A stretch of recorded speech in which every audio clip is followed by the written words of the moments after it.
યાદશક્તિ ત્રણ પ્રકારની: અલ્પકાલીન શોર્ટ મેમરી, મધ્યકાલીન મીડિયમ ટર્મ મેમરી એન્ડ લાંબી ગાળાની લોંગ ટર્મ મેમરી.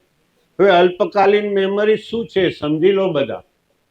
તમે કોઈ પણ મોબાઈલના 10 નંબરો કોઈ ભાઈબંધના કે બેનપણીના જુઓ એટલે તમે કહો અમને તો યાદ રહી ગયું.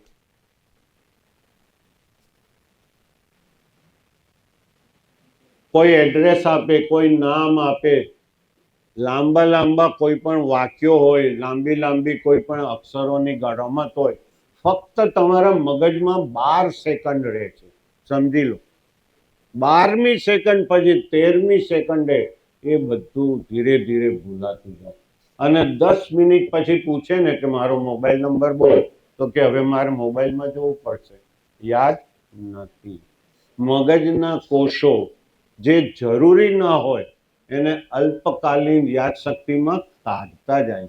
It is also needed and necessary. જો આખા ડેટા બધા જ તમે યાદ રાખશો, આખા દુનિયાના જેટલા માણસો મળ્યા છે તો એ બધા જ યાદ રાખશો તો મગજમાં તમારી જે હાર્ડ ડિસ્ક છે એ ફૂલ થઈ જશે. હાર્ડ ડિસ્કને એની મેળે ક્લિયર કરતા, ડિલીટ કરતા રહેવી જરૂરી છે. અને આ કુદરતે જ મૂકેલી. અલ્પકાલીન મેમરી, શોર્ટ ટર્મ મેમરીની કોઈ ચિંતા કરવાની નથી, પરંતુ મધ્યકાલીન મેમરી જરૂરી છે. યાદ રાખો, તમારા સાહેબ, માસ્ટરજી કે બેન તમને ભણાવે ત્યારે 1 કે 2 દિવસ સુધી તમને યાદ રહે. કોઈ પણ હોય, વિજ્ઞાન હોય, ગણિત હોય, કોઈ પણ, ત્રીજા દિવસે એ નોલેજ તમારા મગજમાંથી ધીરે ધીરે દૂર થવા. સમજી ગયા? એનું કારણ શું? મધ્યકાલીન યાદશક્તિ તમારા મગજમાં પછીના દિવસના ટીચરના લેક્ચરો યાદ કરવા માટે, અંદર સ્ટોર કરવા માટે મજબૂર બની જાય એટલે આગળનું જવા માંડે. તો પછી તે યાદ ના રહે તો લોંગ ટર્મમાં જાય કઈ રીતે, યાદ કરી શકો કઈ રીતે? ખ્યાલ આવ્યો? શાંતિથી મધ્યકાલીન યાદશક્તિમાંથી લોંગ ટર્મ યાદશક્તિમાં કઈ રીતે આપણે જવું જોઈએ.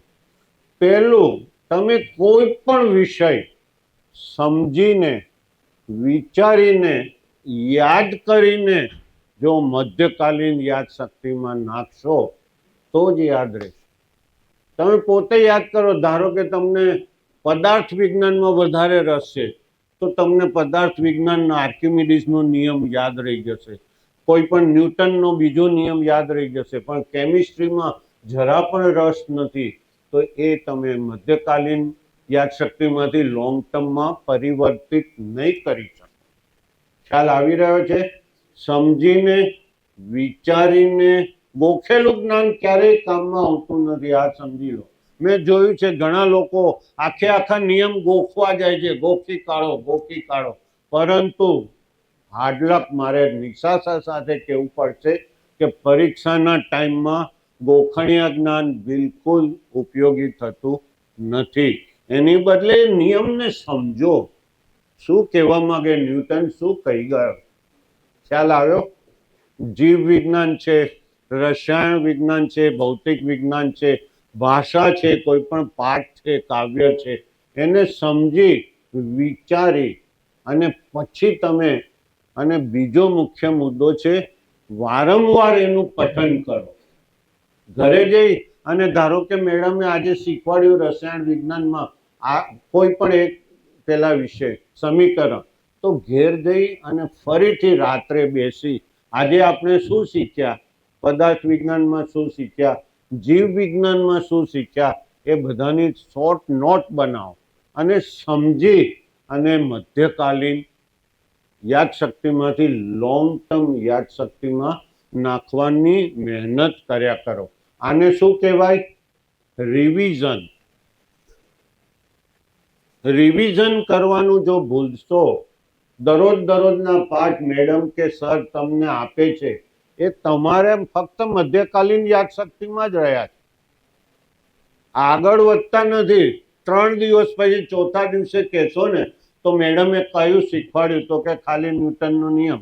શું છે કશી ખબર. રિવિઝન કર્યા કરો. હંમેશા જે દિવસે શીખો એ જ દિવસે એક પાઠનું પઠન કરવું જરૂરી છે. કોઈ પણ બનાવ, કોઈ પણ સમીકરણ, કોઈ પણ નિયમ તમે તમારી લાગણીઓ સાથે, તમારી ગમતી વસ્તુ સાથે સાંકળી લેશો તો તમને વધારે સારી રીતે યાદ રહેશે. લાગણી ભર્યા અમુક બનાવો, સે ફોર એક્ઝામ્પલ તમારા દાદા, તમે ખાલી 5 વર્ષના હતા ને એમનું મરણ થઈ ગયું, તો મરણ વખતે ઠાઠડી બાંધી બધા લઈ ગયા, રામ બોલો ભાઈ રામ બોલ્યા, એ બધું તમને 40 વર્ષે પણ યાદ રહેશે, કારણ કે દાદા સાથે તમે લાગણીથી બંધાયેલા છો. ખ્યાલ આવે છે?